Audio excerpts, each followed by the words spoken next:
We compare all the time in language.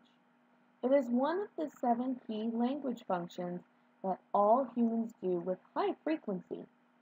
In this video, we will learn about how to compose formal comparisons in Spanish, as well as superlatives. In this video, we will not be talking about informal comparisons. We do informal comparisons all the time, and they are something that most students end up doing without even knowing it. But here, we will focus on the more formal ones, which include formulas, as it were. Both types of comparisons get the job done, so whichever type you use, as long as you get the parts right, your intention will be understood. If we are talking about equal comparisons, usually we are saying that one element is the same as the other. In Spanish, these always have some sort of version of tan or tanto and como. If we are comparing nouns, we always use tanto, then the noun, then como. Example, María tiene tantos libros como Manuel. Tenemos tanta ropa guapa como Macy's. Notice that in each of these cases, tanto acts like an adjective that modifies the noun that is the focal point of the comparison. We are comparing how many books Maria has with how many Manuel has, and the focal point of the comparison.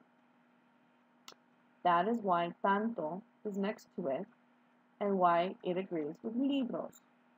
And the same can be said for tanta, modifying ropa guapa in the second sentence. If we are comparing adjectives, tanto is going to be shortened to tan, and como stays as it is. And notice the adjective in each comparison.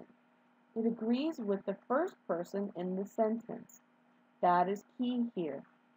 María es tan hermosa como Clara. Ramón es tan rico como Isabel.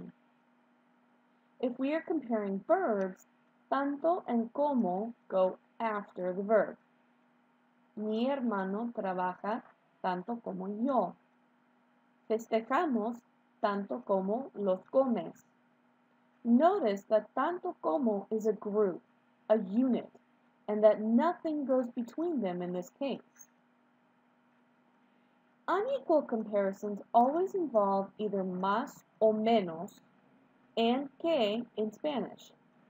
The question is their placement in the sentence, and we will see it is similar to what we do with tanto and como.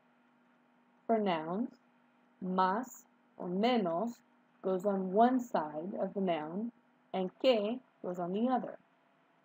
For adjectives, the same is true. For verbs, they are again a unit that comes after the verb. Regardless, notice that más and menos stay the same, that they do not change form. If you wish to talk about how much more or less of something you have, you will still be using más o menos, but you will not use que. Instead, for numbers, we always use de. For example, tengo menos de $100 en mi cuenta corriente. Also, there are some irregular comparative forms, just like we have in English. You cannot say más bueno, just like you cannot say more good or gooder in English. Instead, we say better. And in Spanish, we say mejor. Mi coche es mejor que el tuyo.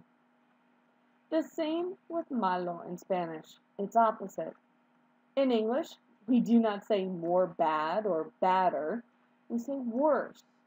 In Spanish, we say peor. Tus notas son peores que las mías. There are 2 other irregular comparisons, but you probably have already learned them, just in a different context. Grande, when referencing age, never is made into más grande, as if to say older. Do you remember how to say older? Yep, mayor. Mi hermana es mayor que yo. And the same can be said for pequeño when referencing age. We never say más pequeño as if to say younger. Do you remember how to say younger? You got it, menor. María es la menor de la familia. Superlatives are constructions that denote the most or least of an entire group. In English, we frequently put the suffix est on the end of an adjective, or we say something is the most or least and use the adjective. In Spanish, the formula is essentially identical to that of English, but más and menos are used instead. Clara es la chica más alta de la clase. She is the most tall girl of the class. Okay, you probably would say that she is the tallest girl of the class. But if you keep the same layout as what we use in Spanish, it makes the conversion a bit easier. Los Gómez son la familia menos celosa del mundo. Mi hijo es el estudiante más listo de la escuela.